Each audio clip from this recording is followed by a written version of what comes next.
this build I only wanted to use scrap wood, and it just so happened there was a building site opposite where I live and had loads of pallets, and they were good enough to give me a bunch, and I just ripped them apart with a pallet breaker, de-nailed them all, and started bringing them in. I didn't really have a plan on what I was going to do. I had a rough idea, so I just took all the pallet wood over to the table saw and started cutting it down.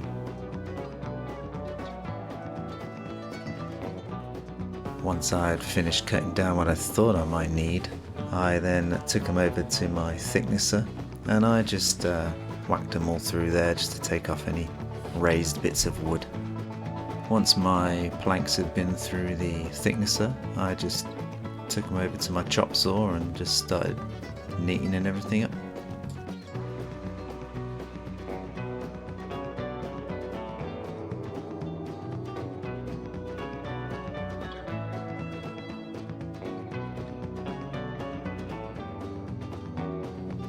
There was a lot of wood.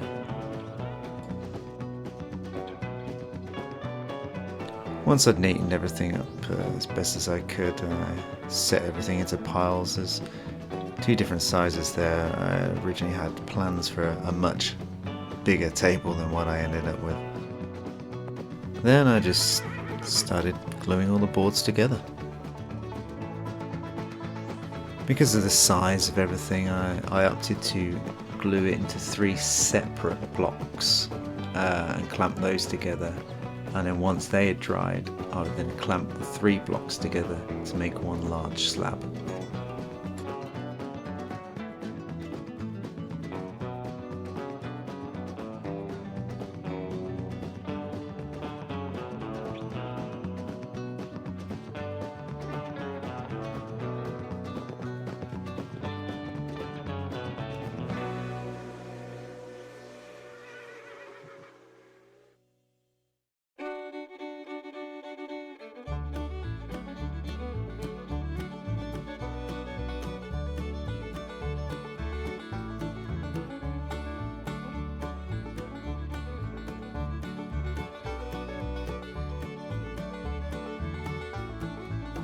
You can see here a couple of the blocks that I made clamped together.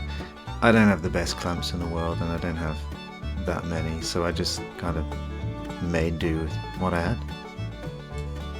I left the blocks to dry for a little bit, and once I was happy they were dry enough, I took the clamps off, and then I just repeated the same process and just glued the 3 blocks together to make one large slab.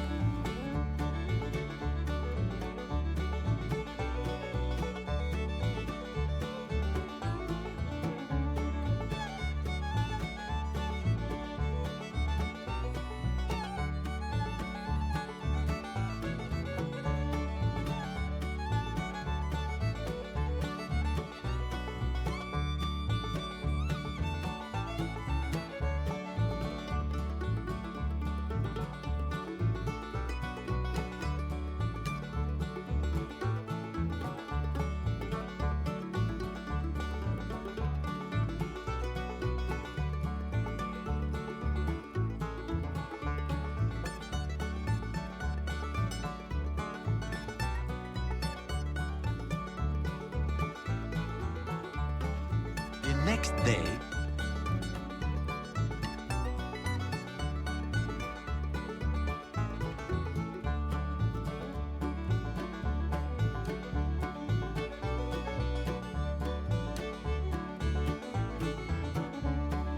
once the glue had dried and had taken off all the clamps, I started straightening everything out. First using the track saw just to get a straight edge along the one side, and then use the miter saw just to straighten out that other bit there, and then using the side I'd straighten on the track saw as a reference, I could use the table saw to get the other side straight.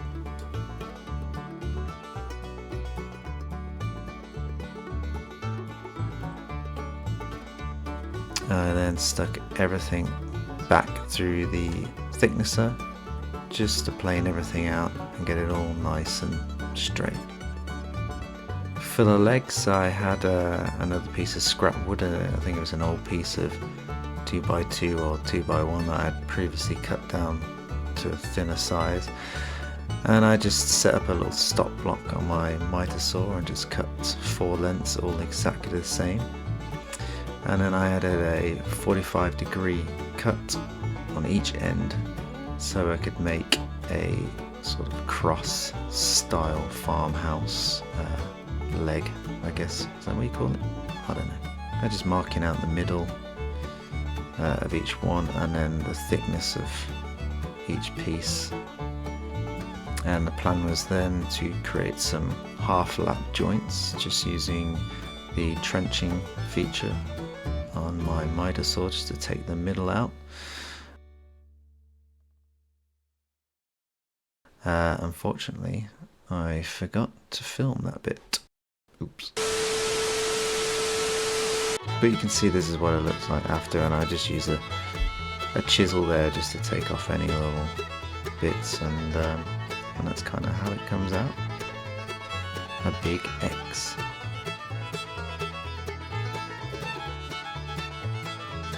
Using a chamfer bit, I just put a little chamfer around the outside of the table. I just think it makes it look a little neater.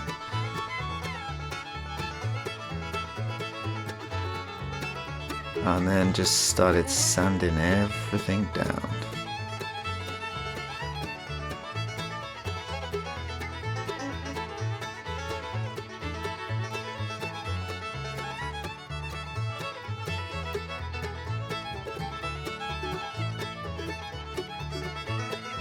So I needed some way of attaching the legs to the table, so I had some scrap plywood that I just cut into some strips, and then I just marked in the points where I wanted to add pilot holes just to attach to the actual cross legs themselves.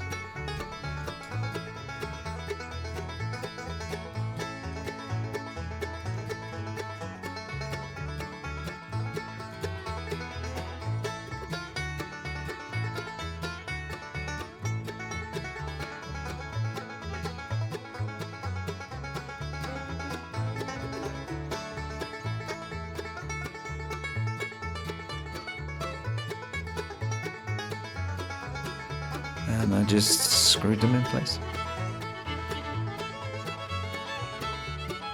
I really wanted the legs to be inset into the actual table itself, so I just drew around the outside edge of the top of the legs there and just marked out exactly where I was going to cut out the rebate. And I just made a quick template for my router, just using some scrap wood and some CA glue. I do this all the time with hinges and stuff. It works really well. Just a bit of CA glue on there, it just sets instantly, and you can make whatever sort of shape template you want for routing.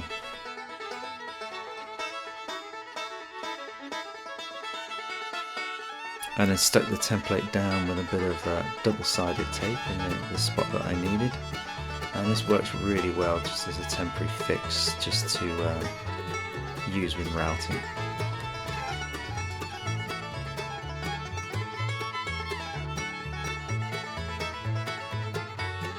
I tend to use trend router bits. I think they work really well. They're not too expensive. This one's one with a bearing guide, and I'll put links to all the products that I've used in the description anyway. But as you can see, it works really well, really quick, and the double-sided tape just peels right off after.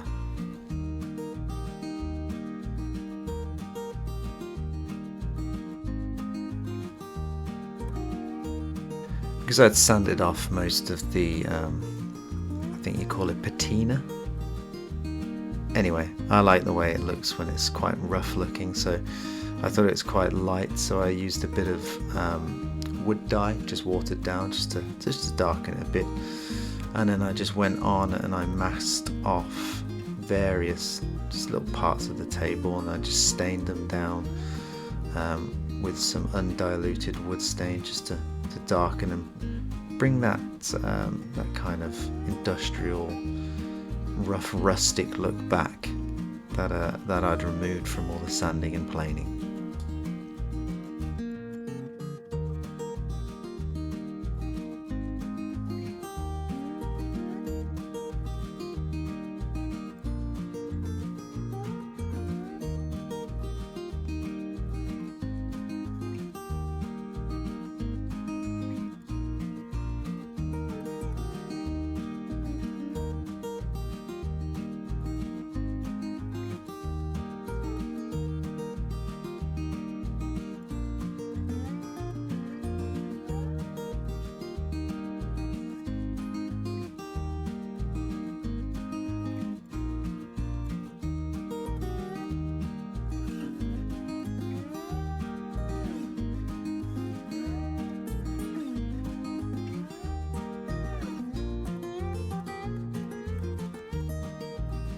I then repeated that process, but this time I used some white chalk paint, and I applied it just with a bit of kitchen sponge, really. Just dabbed it all over there.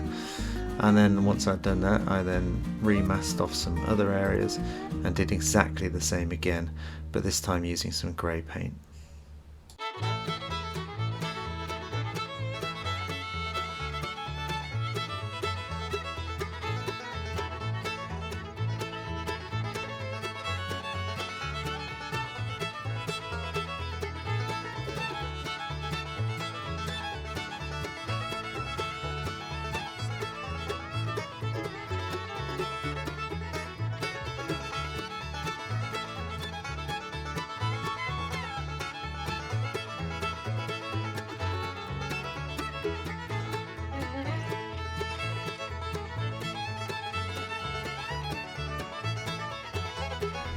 Once it had dried enough, I just gave it a quick light sand with some 120 grit sandpaper, just to rustic it up, just add a little bit more.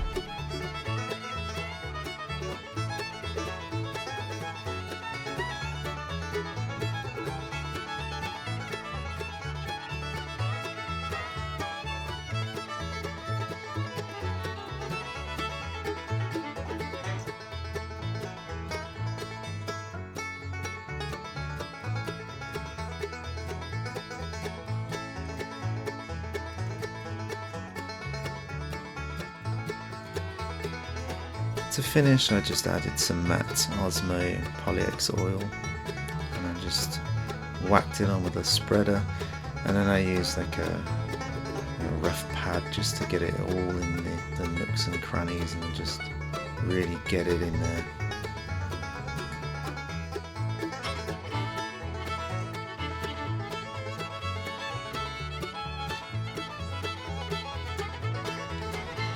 Once I was happy it was sufficiently covered, I just cleaned everything off with a microfiber cloth and let it dry. The legs fit pretty well just on their own, they didn't really need anything, so I just added a screw just to hold it in place. And that's what it looks like when it's finished. I'm actually really happy with the way it looks. That's marvelous. I'm just gonna go find a cash machine. It's got a nice kind of rustic charm to it. And all in all, it cost me £8 in glue.